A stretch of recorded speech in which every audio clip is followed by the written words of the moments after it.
Shabangena. You just reminded me of City Sesla immediately.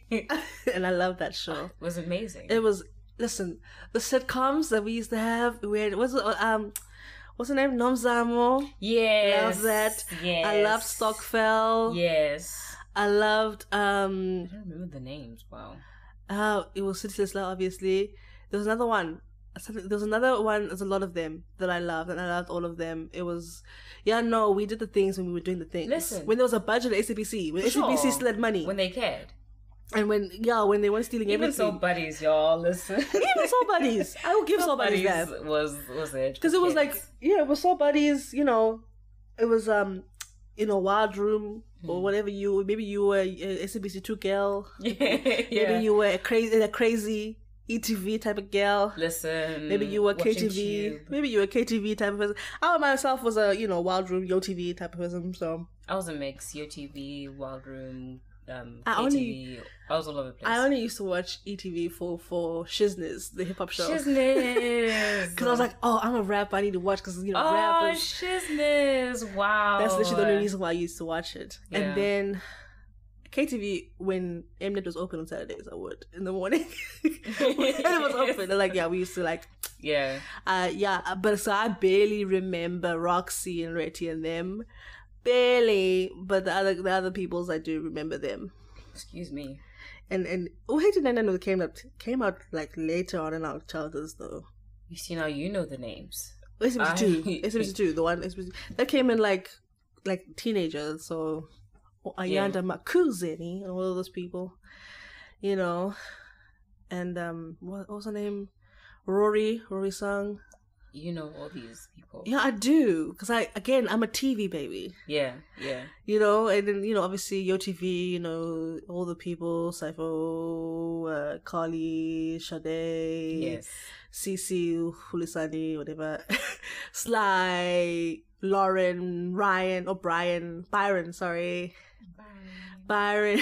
DJ Switch when he was still a breakdancer. Oh my! I forgot about that. Yeah, that was the time. Wow. Okay. And then obviously you go onto ETV. There's the ones on ETV. I forgot all their names. I don't even remember one. I don't know all their names. I know Roxy and Sadie. That's it. That's not on ETV. That was no. I mean like of the whole young presenter. I remember. I think his name was Morena or something like that. And then I don't know, but the other. I know their faces. If I saw them, I'd be like, "Oh, you used to be on ETV." Yeah. But I can't remember their names. Yeah. Year. So that was fun. How did we get here? And welcome. Like, subscribe, follow, whatever you're doing.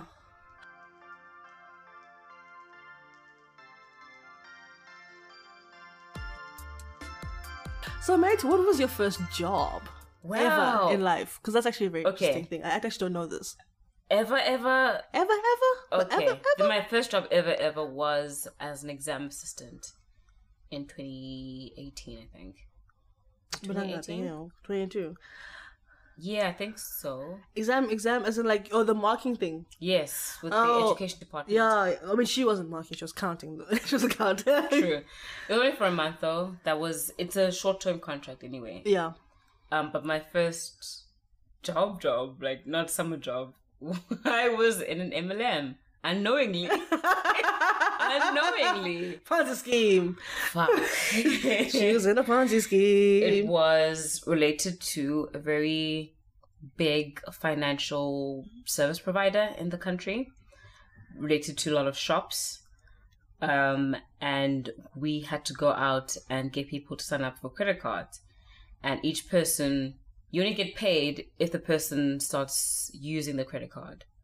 So never mind activation and trying to get them through activation. They had to first use the card and then you'd get paid. But it was shit money and it was abusive and yeah. So how long did you last there? 2 months. Oh, okay. Oh, I felt longer than that. Are you sure it was just 2 months? It was 2 months. It was 2 months. Okay. Yeah, it was very cult-like, very MLM-like. So they would try to brainwash you, make you think that people outside of the job are not doing enough, they're not hustling, It was bad.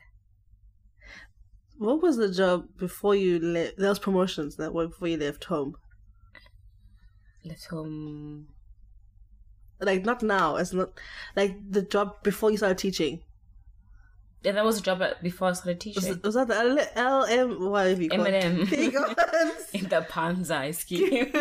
Yeah, I didn't know at the time, and then I did some research on this type of marketing, and there was a whole documentary on YouTube. Oh, so the ones where they were doing all the team building stuff in the morning. You work for like 12, 13 hours a day. Yep. Oh, nonsense. Okay. My boss was full of shit. I mean, you got him back though. True. So mine was I lost it a day. So I applied for promotions, right? And a legal promotions one? No, legal. I was 16. I was about to be 17. I think I'm 16 or 17. Can't remember which one. Yeah. And it was for this hardware store. I just applied on Gumtree because it was there. I get there, they're like, okay, it's for 3 days. We'll pay you a base salary of $120, and then if you get a per hour? No, for the day. And then if you get a certain amount of names on the list, if you get hit a certain target, you get more money. I don't know if they doubled it or something like that, but you get more money if you hit a certain target. So now they took us to a mall. Yeah.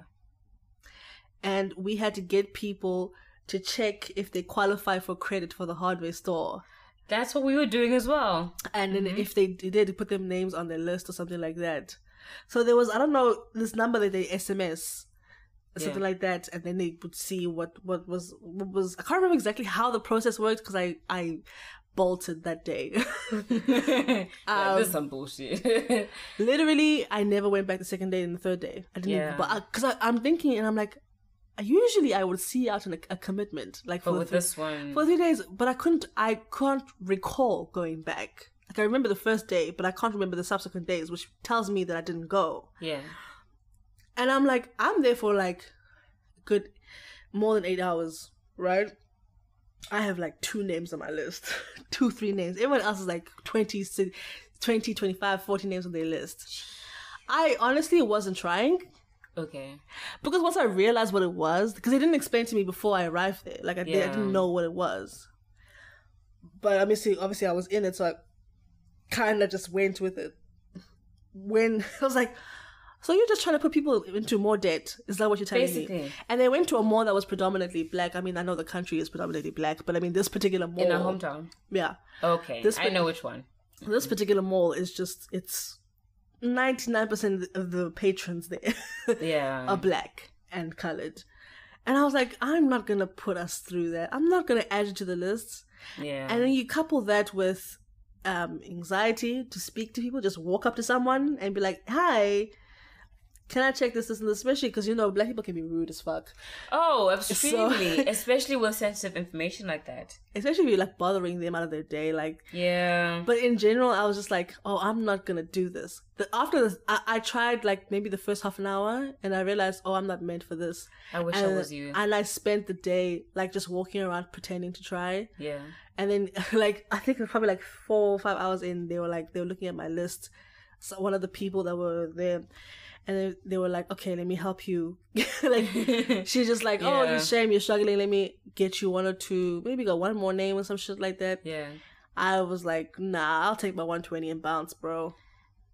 That's basically the same job I had, but I stuck for 2 months. I wish I left. I so wish I left. I just couldn't do it. I think it was because I was in high school, so I didn't really have expenses. Okay. So I could make that decision. I was just like, oh, that's trash. Promotions is not for me. Especially, I'm not selling credit to black people. But promotion people... Which credit is not inherent... Sorry. Credit is not inherently bad. It's just when you're already in too much debt to add to that. Yeah. And when you're not making enough money to begin to cover your debt that you already have is my problem. Now, in the business sense, debt isn't a bad thing. It's not a bad word. It's just the way that you structure how your assets are formed, okay? Equity or liabilities. I got it. Okay, or the business majors, I got it, or the accounting majors. Yes, I'm fully aware.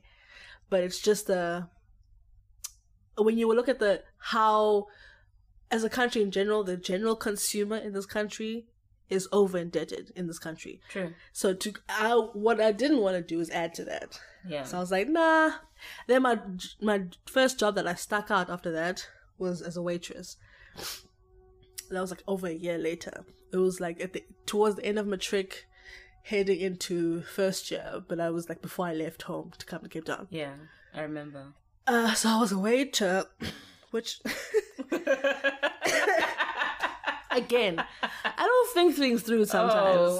Because again, anxiety. Yeah. I'm like, who the heck do I think I am walking around? I'm like, hi, can I help you? For like a good 8 hours a day. Literally, and I started a peak period. So I didn't ease into I kind of eased into it because I started maybe like late September. Yeah. Into January. So that's I'm where I headed into the festive season. Yeah. When I tell you what I thought I was doing working on New Year's or New Year's Eve or Boxing Day, I don't know what the fuck I thought I was doing. Money? Yeah, probably. But it was probably just the money drive, honestly. I did double shifts too on those days.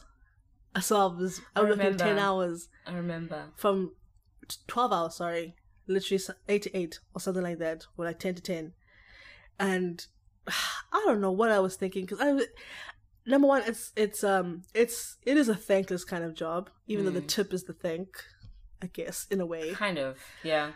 But sometimes people are just like hella rude for no reason. Sometimes people I did get to see the good in people. Some people, they did recognize that I was like flustered a lot of the times, and they were like, it's okay, don't worry about it, take your time. So then I was like, okay, that's great, that's fine. So I won't forget the one time I had this table of 20 people. 20 people. It was like, the bill was like somewhere like 1.2, something like that, thousand. Tell me why I got a tip of 20 Rand. 20 Rand. And out of 20 people. It was my only table. So everyone else was like doing their thing. It was my only table. So I mean, I'm giving them attention. It's not like I'm going to other tables, doing things, leaving them. I'm at your beck and call, sis. Oh. The bill was, it was more than 1.2 actually, because there was a lot of them. Child. It was. But then I also realized that maybe I just don't have the personality for it. Because I don't have the personality of the... When I'm not into it... Yeah.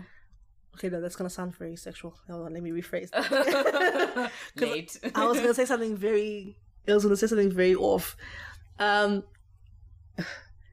not into pretending to be subservient just for your ego. Yeah. You know what I'm saying? Yeah. Like, I'm just not. Like, I will give you good service because that's my job. But I'm also not going to just be like, oh, okay. Yeah, so hey. And also that fake... It's not really fake, I'm lying. It's not fake. But creating small talk to create a repertoire of people is not my greatest asset. I can't do it now. Even. In a job where you need networking again? You mean now? Yeah. Yeah, which is my biggest struggle. I know that. I'm fully aware of it.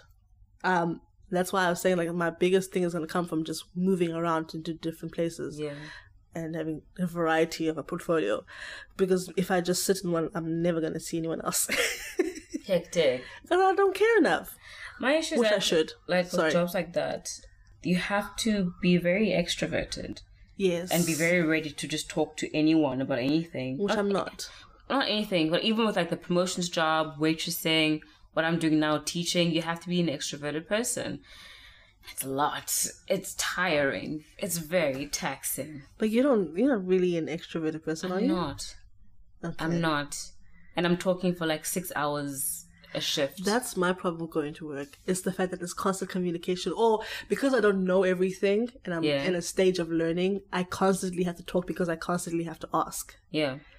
And that's like, man, I just want to listen to my music. I'll see you guys at 5 p.m. But it's not going to work like that. It can't. Or you'll get nothing done. Now you made me think about all things I have to get done tomorrow. Okay, I'm sorry. Let's stop. But yeah, the one job that I liked was the exam assistant job because I wasn't really required to know much besides being told, okay, you have to do that, and then I'll just Get it over.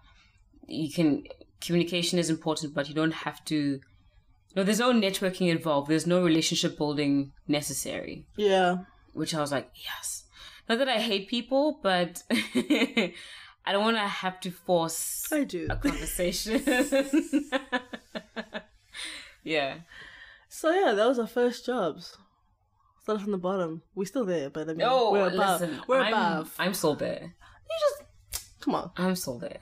I'm still here. Love that. Love that for her.